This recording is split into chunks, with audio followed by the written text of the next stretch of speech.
എല്ലാവർക്കും നമസ്കാരം. ഞാൻ സരിത മഹേശ്വരൻ. ഇന്ന് ശ്രീമദ് വാൽമീകി രാമായണത്തിൻ്റെ ബാലകാണ്ഡത്തിലെ 42ാമത്തെ സർഗത്തിൽ 14 മുതൽ 19 വരെയുള്ള ശ്ലോകങ്ങളാണ് നമ്മൾ പഠിക്കാൻ പോണത്. കഴിഞ്ഞ ദിവസം കഥ പറഞ്ഞു നിർത്തിയത് ഭഗീരഥ മഹാരാജാവ് വലിയൊരു മുനിവൃത്തി തന്നെ നടത്തി എന്നാണ്.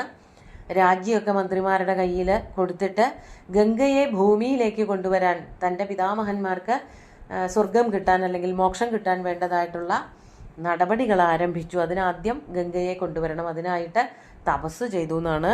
അങ്ങനെ തപസ് ചെയ്തിട്ട് എന്താ സംഭവിച്ചത്? നമ്മൾ കഴിഞ്ഞ ദിവസം കണ്ടു 1000 വർഷം കഴിഞ്ഞുപോയി എന്ന്. അത് കഴിഞ്ഞപ്പോൾ അതീതാനി വർഷസഹസ്രാണി അതീതാനി മഹാബാഹോ തസ്യ രാജ്ഞോ മഹാത്മനഃ സുപ്രീതോ ഭഗവാൻ ബ്രഹ്മ പ്രജാനാം പ്രഭുരീശ്വര.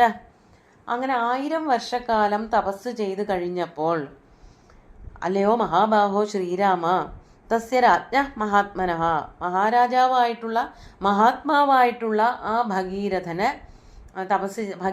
തപസ് കഠിനമായിരുന്നു. അങ്ങനെ 1000 വർഷക്കാലം കഴിഞ്ഞപ്പോൾ ആരാണ് സുപ്രീതനായത്? സുപ്രീതോ ഭഗവാൻ ബ്രഹ്മ, ഭഗവാൻ ബ്രഹ്മാവ്, ബ്രഹ്മദേവൻ പ്രസാദിച്ചിട്ട് സന്തോഷവാനായിട്ട് അദ്ദേഹത്തിൻ്റെ അടുത്തേക്ക് വരികയാണ്. പ്രജാനാം പ്രഭുരീശ്വര, പ്രജകളുടെയൊക്കെ പ്രഭുവാണ്, ഈശ്വരനാണ്. പ്രജകളെ മുഴുവനും സൃഷ്ടിച്ചു വിടുന്നതൊക്കെ ബ്രഹ്മാവാണ്. അതുകൊണ്ട് എല്ലാ പ്രജകളുടെയും ആരാധ്യദേവനായിട്ടുള്ള ബ്രഹ്മാവ് രാജാവിൻ്റെ, അതായത് ഭഗീരഥൻ്റെ മുമ്പിൽ പ്രത്യക്ഷപ്പെടുകയാണ് സന്തോഷത്തോടു കൂടിയിട്ട്. എന്നിട്ട് എന്താണ് പറയണതെന്ന് നോക്കാം. 15ാമത്തെ ശ്ലോകം നോക്കാം. തതസുരഗണൈഃ സാർദ്ധമുപാഗമ്യ പിതാമഹ ഭഗീരഥം മഹാത്മാനം തപ്യമാനമഥാബ്രവീത്. തതഃ, അപ്പോൾ കഴിഞ്ഞ ശ്ലോകത്തിൽ പറഞ്ഞത് ബ്രഹ്മാവ് വളരെയധികം സന്തുഷ്ടനായി എന്നാണ്. അതിനുശേഷം സുരഗണൈഹി സാർദ്ധം, ഒറ്റയ്ക്കല്ല ബ്രഹ്മാവ് പോയത്. ഭഗീരഥൻ ബ്രഹ്മാവിനെയാണ് ധ്യാനിച്ചത് എങ്കിലും ബ്രഹ്മാവ് ഒറ്റയ്ക്കല്ല പോയത്, ദേവന്മാരെ കുറേ പേരെ കൂട്ടിയിട്ടാണ് പോയത്. അതാണ് സുരഗണൈഹി സാർദ്ധം, ദേവന്മാരോടൊക്കെ കൂടിയിട്ട് ഉപാഗമ്യ, ആ ഭഗീരഥൻ്റെ, മഹാതപസ്വിയായിട്ടുള്ള ആ ഭഗീരഥൻ്റെ സമീപത്ത് ചെന്നിട്ട്, പിതാമഹൻ എന്നുള്ളതിന് ഇവിടെ ബ്രഹ്മാവ് എന്നാണ് അർത്ഥം. വേറെ മുത്തശ്ശൻ എന്നുള്ള അർത്ഥം പ്രസിദ്ധമാണ്. പക്ഷേ ഇവിടെ സാന്ദർഭികമായിട്ട് അർത്ഥം നോക്കുമ്പോൾ ബ്രഹ്മാവ് എന്ന് തന്നെയാണ് അർത്ഥം. ബ്രഹ്മാവ് ദേവന്മാരോട് കൂടിയിട്ട് ഈ ഭഗീരഥൻ്റെ അടുത്ത് വന്നിട്ട് ഭഗീരഥം മഹാത്മാനം തപ്യമാനം അഥ അബ്രവീത്, വളരെ കഠിനമായിട്ട് തപസ് ചെയ്തുകൊണ്ടിരിക്കുകയായിരുന്ന മഹാത്മാവായിട്ടുള്ള ആ ഭഗീരഥനോട് ഇപ്രകാരം പറഞ്ഞു. അബ്രവീത്, തപ്യമാനം എന്ന് പറഞ്ഞാൽ രണ്ടർത്ഥമുണ്ട്. കഠിനമായിട്ടുള്ള തപസ് ചെയ്യുക എന്നർത്ഥമുണ്ട്, അതുപോലെ തന്നെ ചൂട് പിടിച്ച് എന്നുള്ളൊരർത്ഥമുണ്ട്. കഴിഞ്ഞ ദിവസം കണ്ടുല്ലോ, പഞ്ചാഗ്നി മധ്യത്തിൽ നിന്നിട്ടാണ് അദ്ദേഹം തപസ് ചെയ്യുന്നത്. അതുകൊണ്ട് സ്വാഭാവികമായിട്ട് നല്ല ചൂടുണ്ടാവും. അത് സ്വയം നടത്തുന്നതായിട്ടുള്ള ഒരു പരീക്ഷണമാണ്. തനിക്ക് എത്ര കണ്ട് ചൂടും അതുപോലെ തന്നെ ഈ കാഠിന്യമൊക്കെ സഹിക്കാൻ കഴിവുണ്ട് എന്നുള്ളത് ഒന്ന് സ്വയം ഉറപ്പിക്കുക, ഒരു വെല്ലുവിളിയായിട്ട് എടുക്കുക. അങ്ങനെ തപസ് ചെയ്യുമ്പോഴാണ്, ശരീരത്തിനെയും മനസ്സിനെയും ഒക്കെ നിയന്ത്രിച്ച് തപസ് ചെയ്യുമ്പോഴാണ് ആരാണോ ആരാധ്യദേവനായിട്ട് നിൽക്കുന്നത് അദ്ദേഹം പ്രത്യക്ഷപ്പെടുക. അതന്നെയാണ് ഇവിടെ ഉണ്ടായത്. കഠിനമായിട്ടുള്ള അഗ്നിയുടെ അല്ലെങ്കിൽ ചൂടിൻ്റെ നടുക്കിലൊക്കെ നിന്ന് തപസ് ചെയ്യുകയായിരുന്ന ഭഗീരഥൻ്റെ മുമ്പിൽ ബ്രഹ്മാവ് പ്രത്യക്ഷപ്പെട്ട് ഇപ്രകാരം പറഞ്ഞു. അബ്രവീത് എന്ന് പറഞ്ഞാൽ പറഞ്ഞു എന്നർത്ഥം. എന്താണ് പറഞ്ഞത് അല്ലെങ്കിൽ എന്താണ് ചോദിച്ചത് എന്നുള്ളതാണ് 16ാമത്തെ ശ്ലോകത്തിൽ. ശ്ലോകം നോക്കൂ. ഭഗീരഥ മഹാരാജ പ്രീതസ്തേഹം ജനാധിപ തപസാച സുതപ്തേന വരം വരയ സുവ്രത. ഇവിടെ കുറേ സംബോധന ചെയ്യുന്ന വാക്കുകളുണ്ട്. ഭഗീരഥ, മഹാരാജ, ജനാധിപ, സുവ്രത, ഇതൊക്കെ ഭഗീരഥനെ ബ്രഹ്മാവ് സംബോധന ചെയ്യാണ്, വിളിക്കുകയാണ്. അല്ലയോ മഹാരാജാവായിട്ടുള്ള, ജനങ്ങൾക്ക് മുഴുവനും അധിപതിയായിട്ടുള്ള, ജനനായകനായിട്ടുള്ള, കഠിനമായിട്ടുള്ള വ്രതം അനുഷ്ഠിക്കുന്നവനായ, വ്രതം അനുഷ്ഠിക്കുക എന്നുള്ളത് കൊണ്ട് ഇവിടെ തപസ് ചെയ്യുക എന്നെ അർത്ഥം. അങ്ങനെ കഠിനമായിട്ട് വ്രതമൊക്കെ അനുഷ്ഠിക്കുന്നവനായ അല്ലയോ ഭഗീരഥ, നീ ഇപ്പോൾ എന്താ ചെയ്തിരിക്കുന്നത്? നിന്നിൽ ഞാൻ സന്തുഷ്ടനായിരിക്കുന്നു.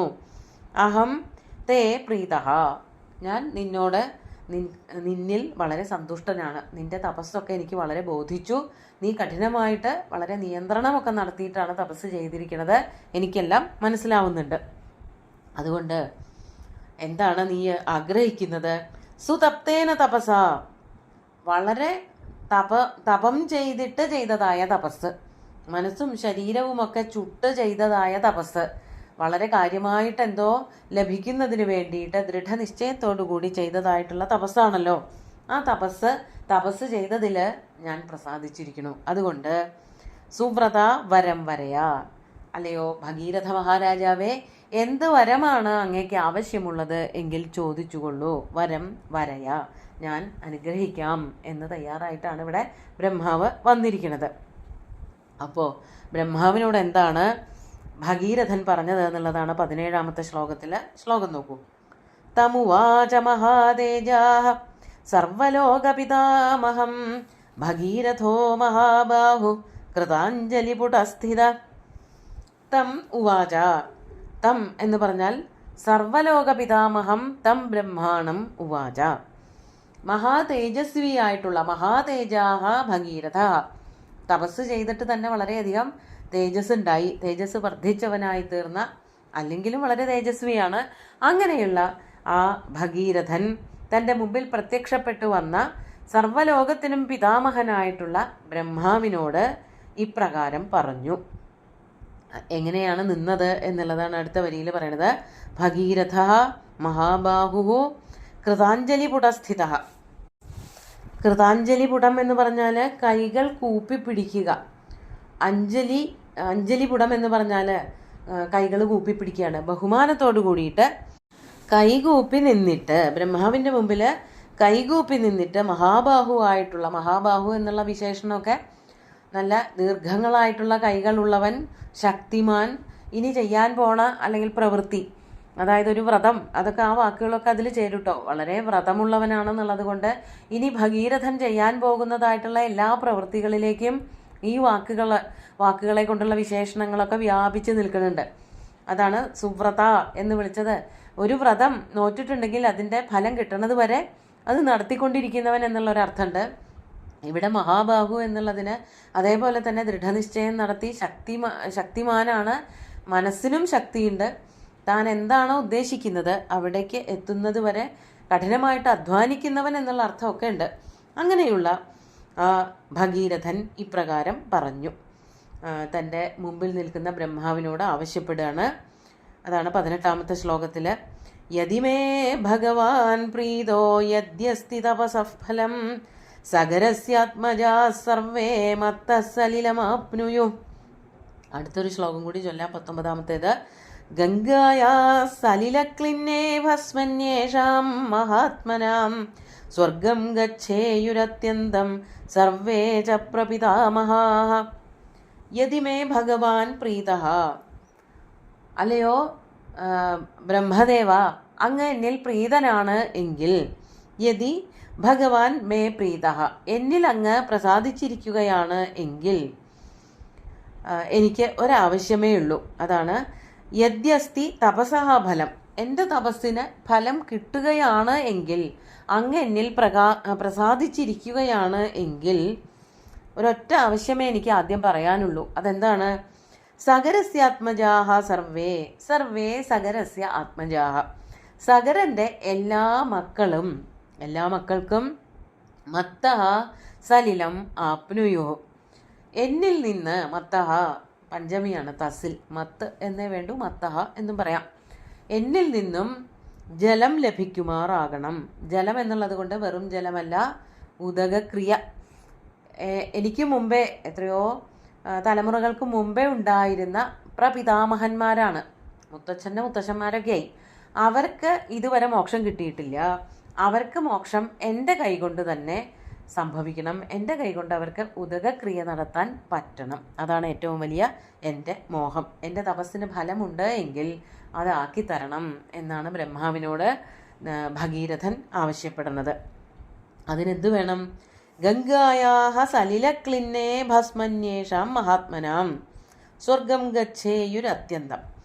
ഗംഗായാഹ സലിലക്ലിന്നേ ഏഷാം ഭസ്മനി, ഗംഗയുടെ ജലം കൊണ്ട്, ഗംഗാജലം കൊണ്ട്, ഏഷാം ഈ സഗരന്മാരുടെ, ഭസ്മനി സലിലക്ലിന്നേ ഭസ്മം നനയുമ്പോൾ, ഗംഗാനദിയിലെ ജലം കൊണ്ട് ഇവരുടെ ഭസ്മം നനയുക എന്ന് പറഞ്ഞാൽ ഇവരുടെ ശരീരം ചാരക്കൂമ്പാരമായിട്ട് പാതാള ലോകത്താണല്ലോ ഉള്ളത്. അവിടേക്ക് ഗംഗാനദി ഒഴുകിയെത്തുമ്പോൾ ആ ജലത്തിൽ ഇവരുടെ ഭസ്മം ക്ലിന്നമായിട്ട് അലിഞ്ഞു ചേർന്ന് പോകുമ്പോൾ അവർക്ക് എന്തുണ്ടാവും? സ്വർഗം ലഭിക്കും. അതാണ് മഹാത്മനാം ഏഷാം ഭസ്മനി ഗംഗായാഹ സലില ക്ലിന്നെ. അങ്ങനെ വന്നാൽ എന്ത് സംഭവിക്കും? സർവേ പ്രപിതാമഹാഹ സ്വർഗം ഗച്ഛേയു, അത്യന്തം സ്വർഗം ഗച്ഛേയു. എൻ്റെ എല്ലാ പ്രപിതാമഹന്മാരും പെട്ടെന്ന് തന്നെ അപ്പോൾ തന്നെ സ്വർഗത്തിലേക്ക് എത്തിച്ചേരുകയും ചെയ്യും.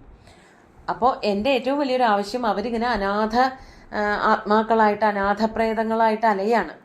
അവർക്ക് സ്വർഗം ലഭിക്കണം. അതിനു വേണ്ടിയിട്ട് ഞാൻ ഗംഗയെ പാതാള ലോകത്തിലേക്ക് കൊണ്ടുവരാനാണ് ഉദ്ദേശിക്കുന്നത്. എൻ്റെ തപസ്സിന് ഫലമുണ്ടെങ്കിൽ എനിക്ക് ഉദകക്രിയ, ഗംഗാജലം കൊണ്ട് ഉദകക്രിയ ചെയ്യാൻ പറ്റണം എന്നാണ് ഭഗീരഥൻ ബ്രഹ്മാവിനോട് ആവശ്യപ്പെട്ടത്. ഇനിയും ആവശ്യപ്പെടുന്നുണ്ട്, അത് അടുത്ത ദിവസം നോക്കാം. ഇന്നത്തെ ശ്ലോകങ്ങൾ ഒന്നുകൂടി ചൊല്ലാം.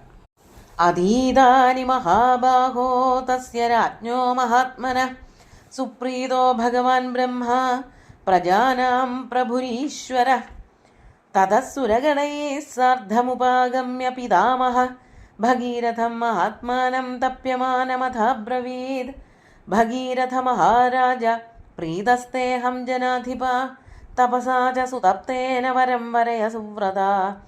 തമുവാച മഹാതേജാഃ സർവലോകപിതാമഹം ഭഗീരഥോ മഹാബാഹു കൃതാഞ്ജലിപുടസ്ഥിത.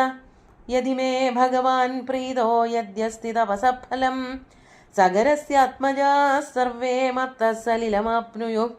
ഗംഗായാഃ സലിലക്ലിന്നേ ഭസ്മന്യേഷാം മഹാത്മനാം സ്വർഗം ഗച്ഛേയുരത്യന്തം സർവേ ച പ്രപിതാമഹാഃ.